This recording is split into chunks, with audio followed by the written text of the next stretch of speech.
Seguimos entonces en este programa especial con Gustavo Gallardo y creo que también tenemos una noticia importante para comunicar y explicar, que es el pedido del presidente colombiano Gustavo Petro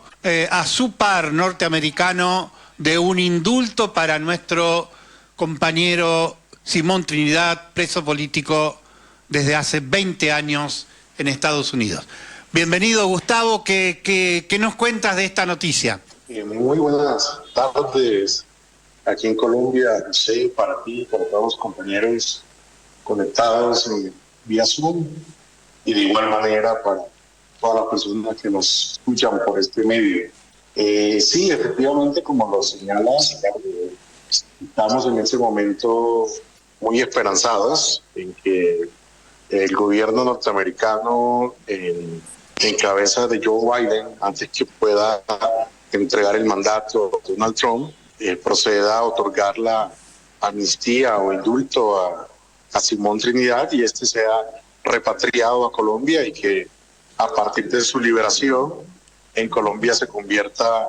en un gestor, en un promotor de paz, en la implementación del acuerdo final de paz.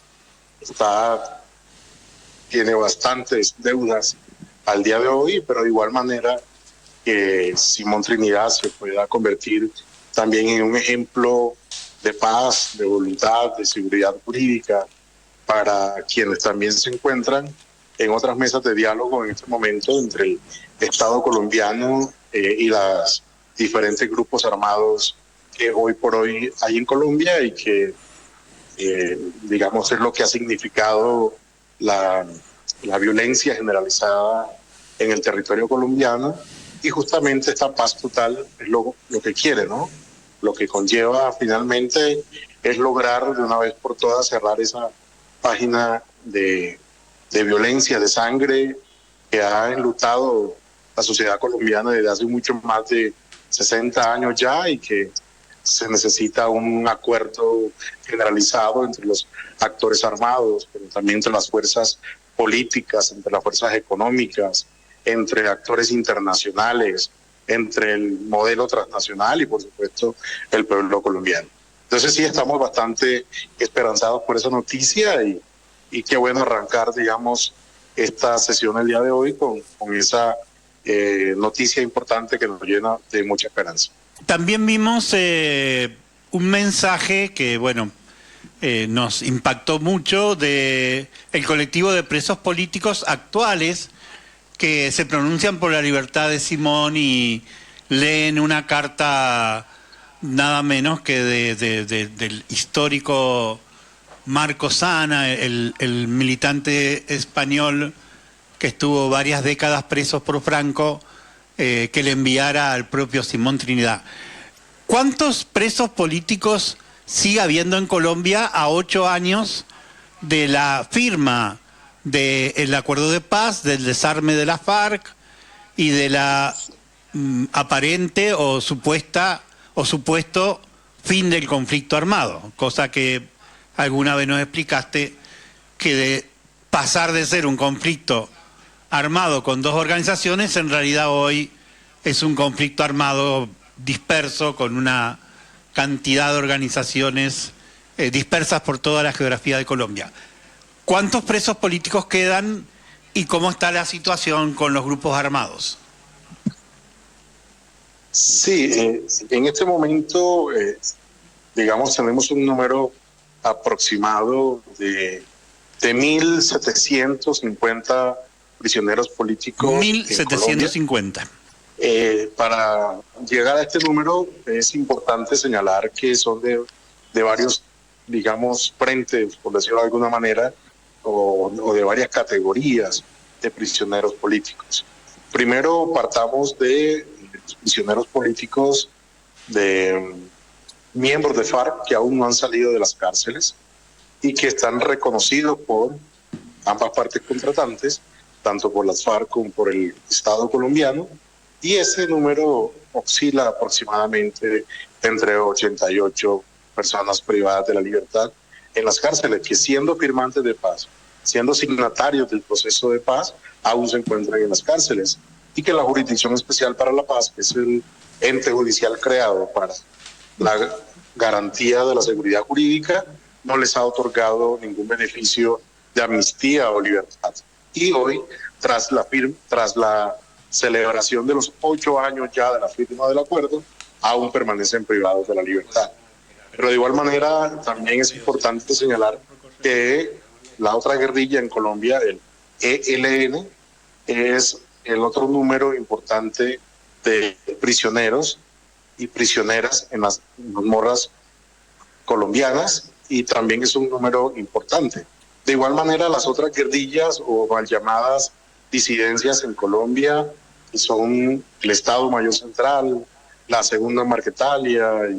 también tienen un número importante de prisioneros. Hay que decirlo que cuando hablo de aproximado es porque este número asciende todos los días. Y de igual manera, el otro grupo importante también, y no menos importante, de prisioneros y prisioneras políticas, son los jóvenes y las jóvenes que fueron judicializados en el marco del gran paro nacional o la explosión social, como le llaman algunas personas, también a ese episodio en Colombia del paro nacional, y también hay un número importantísimo. De igual manera, muchas personas están siendo víctimas de la aplicación del lawfare en nuestro país, pues se encuentran privados de la libertad. Y también es importante señalar que existen también una cantidad de líderes y lideresas sociales que se encuentran privados de la libertad, sindicados y judicializados de hacer parte de alguna u otra insurgencia. Sin contar también que es un número importante para nuestro país, firmantes de paz, del acuerdo de paz, que posterior a la firma del acuerdo han venido siendo judicializados, encarcelados, con montajes judiciales, con entrampamientos y demás, y algunos de ellos se encuentran incluso ya en trámites de extradición. Y por supuesto, para nosotros, uno de los prisioneros emblemáticos que entra también en esa lista justamente es el caso de Simón Trinidad, de quien hablábamos hace un momento. Y todas estas personas privadas de la libertad en los 142 centros de reclusión a lo largo y ancho del territorio colombiano suman aproximadamente esa cifra de los 1.750 prisioneros y prisioneras políticas en las mazmorras del régimen colombiano. Clarísimo. Gustavo, una última pregunta. Bueno, en los últimos días vimos, al menos desde Argentina, con mucho gusto, con mucho placer, lo vimos a Gustavo Petro enfrentando a Milei y defendiendo al menos normas elementales de convivencia democrática, de respeto. ¿Cuál es el balance que hacen ustedes de esta etapa tan difícil y bueno, que no dejamos de marcar los límites, denunciamos la existencia de los presos, la continuidad del conflicto, pero bueno, ¿cuál es el balance del año sobre la labor del presidente Petro? Pues aquí el balance, después de 2 años y un par de meses después de que Petro asumiera la presidencia, pues, el balance es positivo en algunos aspectos, por supuesto, en términos de la represión. Ya hoy día no se vive, digamos, la misma represión en las calles, toda vez que hay un mandato claro por parte del gobierno de que las autoridades de policías y militares no atenten contra la movilización social, aunque los guerreristas en el país, Colombia, siguen insistiendo en la necesidad de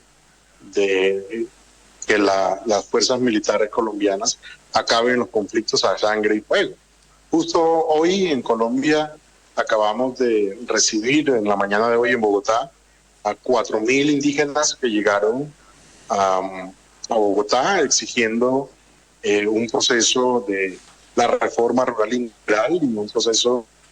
de el retorno de sus tierras que han sido expoliadas por el capitalismo, que han sido arrebatadas por empresas transnacionales, que han sido arrebatadas por el paramilitarismo, y que ese proceso de restitución de tierra viene siendo un proceso bastante lento en nuestro país, a pesar, insisto, de la buena voluntad de este gobierno. De igual manera, hay otro grupo de campesinos también en una toma pacífica en una institución del Estado aquí en Bogotá, que también tienen un proceso de reclamación de tierra similar al de los indígenas que llegaron a Bogotá. Pero además de señalar estos dos episodios, lo que señalo es que en Colombia se está dando cuenta de que la manifestación social puede darse y puede tramitarse de una manera distinta. En gobiernos anteriores simplemente hubieran sacado el ejército, hubieran sacado al SMAT y hubieran cometido una masacre contra los indígenas y los campesinos. Y este gobierno ha demostrado, digamos, una voluntad de diálogo y una forma distinta de tramitar los conflictos y tramitar la protesta social. Muy bien. De igual manera, hay que señalar que ha sido difícil para el gobierno que le aprueben los cambios sustanciales y trascendentales en nuestro país, toda vez que tiene un Congreso de la República que se ha opuesto a las transformaciones y a las reformas legislativas necesarias. Por ejemplo, una de las recomendaciones que la Comisión Interamericana de Derechos Humanos señaló es que en Colombia la policía sea reformada y que la policía cambie institucionalmente del Ministerio de Defensa al Ministerio de Justicia o al Ministerio del Interior. Y esta reforma mínima, el gobierno la ha pasado en un par de oportunidades, pero el Congreso ha decidido no aprobarla. Entonces el Congreso en Colombia se ha opuesto a muchas de las reformas que el gobierno viene proponiendo, sin contar con que los medios de comunicación masivos en nuestro país son, digamos, hoy por hoy y cada día un elemento detonante de inocularle a la gente la guerra, el antiprogresismo, el anticomunismo, y de señalar todo el tiempo y poner a la gente todo el tiempo en contra del gobierno. Entonces ha sido bastante difícil que esas transformaciones lleguen en esos 4 años. Por eso, un poco desde ya lo que estamos avisorando es la necesidad que desde el Movimiento Social y Popular intentemos pero ya no sería la permanencia de Gustavo Petro, porque no es posible la reelección, pero sí un poco la continuidad del proyecto político, porque 60 años de confrontación, de guerra, de capitalismo, no se van a acabar en 4 años de gobierno, y que necesitamos justamente no solamente estar en el gobierno, sino que tener también un número importante en el Congreso para poder en democracia y en participación hacer cambios que son profundos y trascendentales para Colombia y para la sociedad colombiana. 8 años de la firma y 8 años del último viaje mío a Colombia, y me quedo con una de las frases que escuché de un sacerdote, amigo común nuestro, que el padre que dirige el Servicio de Justicia y Paz, que me dijo que la gran apuesta del acuerdo de paz era que el movimiento popular recupere fuerzas y se lance a las calles. Parecería que con todo lo difícil, con todo lo terrible y con todas las limitaciones, la gran apuesta empieza a tener sentido y el pueblo colombiano empieza a retomar el deseo de manejar su propia historia, lo que, bueno, es lo principal, ¿no?, que veo desde acá, desde Argentina, mirando a Colombia. Te confieso que ahora con bastante envidia. Así que te agradecemos muchísimo tu presencia durante el año, tu lucha continua. Gustavo es uno de los abogados de Simón, nada menos que ante los Estados Unidos. Seguiremos siguiendo Colombia, que para nosotros. Gustavo, gracias. Sí, no, agradecerle a este espacio la posibilidad de darnos la oportunidad de hacer como un balance semana a semana de lo que es la geopolítica de nuestro continente, de nuestra América Latina, y creo que es importante seguir haciendo este escenario de revisión, de hablarnos, de encontrarnos, de comunicarnos. Y finalmente hubo algo que no pude señalar o no señalé en la respuesta anterior, y que efectivamente este gobierno de Gustavo Petro lo que sí viene teniendo es una coherencia en la política internacional. Y no solamente es oponerse a Milei, sino que también es condenar de manera clara el genocidio y la masacre contra el pueblo palestino y otras muchas intervenciones en términos de la política internacional que realmente de manera valiente Gustavo Petro viene abanderando. Así que nada, me despido, agradecido, José, con el espacio, seguiremos construyendo y ojalá el próximo año podamos continuar con este espacio que como balance y seguimiento siempre es bien interesante e importante. Muchas gracias. Abrazo.